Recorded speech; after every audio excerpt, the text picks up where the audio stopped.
Welcome to Demystifying Math. In this lesson, we're going to be discussing functions that have two horizontal asymptotes. The first one is an absolute value graph. We have the absolute value of 2x plus 1 all over x. Notice by looking at the graph, you can see that it has an asymptote at y equals negative 2 and y equals positive 2. Let's look at the limit of the function as x goes to infinity to see why this limit is 2. We're going to plug in some ordered pairs. So at 10 I got 2.1, at 100 2.01, and at 1000 2.001. Notice as x goes to infinity, the y values are closing in on 2. That gives us a horizontal asymptote at 2.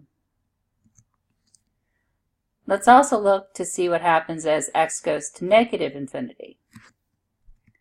Plugging in some numbers there, we have negative 10 gives us negative 1.9, negative 100 gives us negative 1.99, and negative 1000 is even closer to negative 2.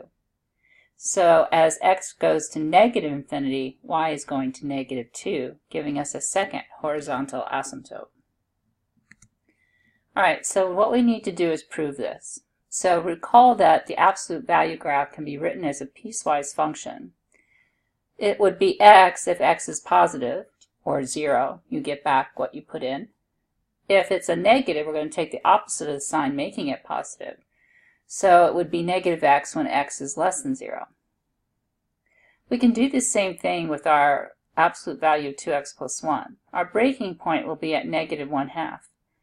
So we will use 2x plus 1 if x is greater than or equal to negative 1/2, which means all those values will be either 0 or positive. We're going to use the opposite of the function if x is negative, so we're going to change the sign.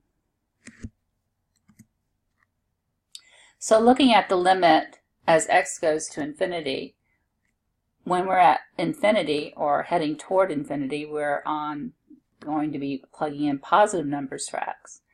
So we can replace the absolute value with just 2x plus 1. Now I'm going to rewrite the function by dividing both terms by x. So we have 2x over x, which gives us 2, plus 1 over x. And that limit is going to go to 2 as x goes to infinity. Remember, the limit as x goes to infinity of 1 over x is 0. As x gets larger and larger, 1 over x gets closer and closer to 0. Now we want to look at the limit as x goes to negative infinity.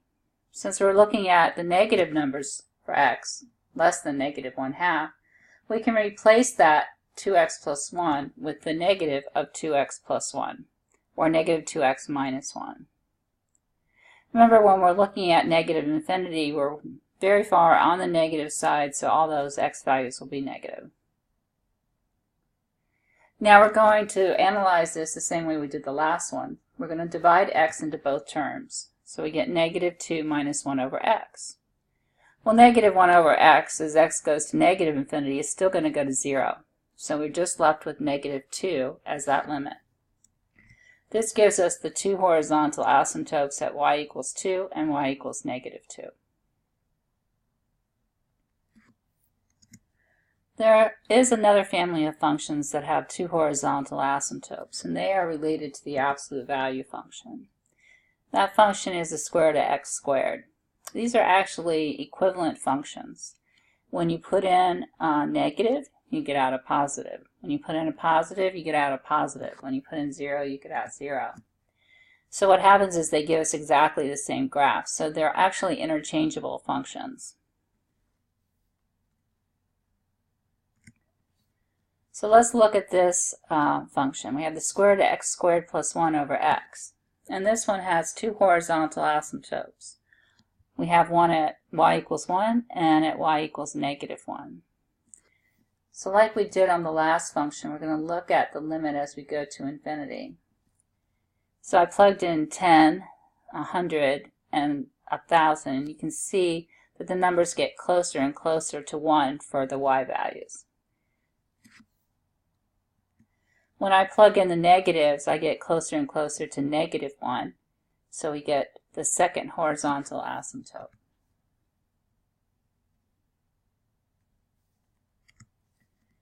Okay, so let's go ahead and try to prove this. So we're going to start by rewriting the function, and we're going to divide each term by the square root of x squared. In the numerator, since I already had a square root symbol, I just did it under the square root symbol. In the denominator, I just divided by the square root of x squared. Now keep in mind that when x is positive, the square root of x squared can be replaced with absolute value of x. And with that can be replaced with positive x when x is positive. So essentially, when you have x over the square root of x, you get 1. So we're going to replace that in our denominator with a 1.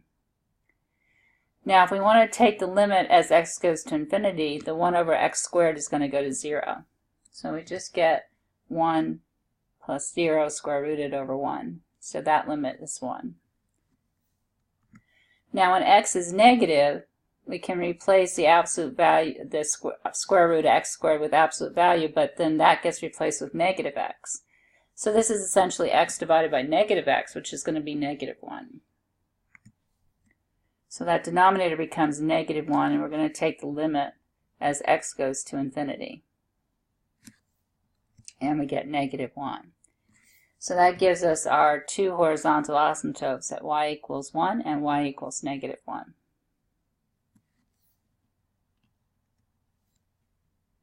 Another function that has two horizontal asymptotes is the arctan function. It has one at y equals pi over 2 and one at negative pi over 2. And we can plug in some numbers and kind of verify that it's heading toward pi over 2 for positive values of x.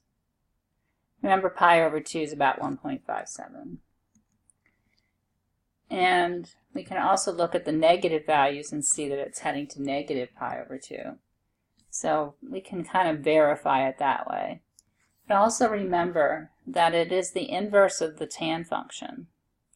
So the tan function had vertical asymptotes at pi over 2 and negative pi over 2. So that when you take the inverse, you exchange your x and y, your domain and your range. So the x equal pi over 2 becomes y equals pi over 2, and y equals negative pi over 2. So that gives us our two horizontal asymptotes. All right, thank you for watching Demystifying Math.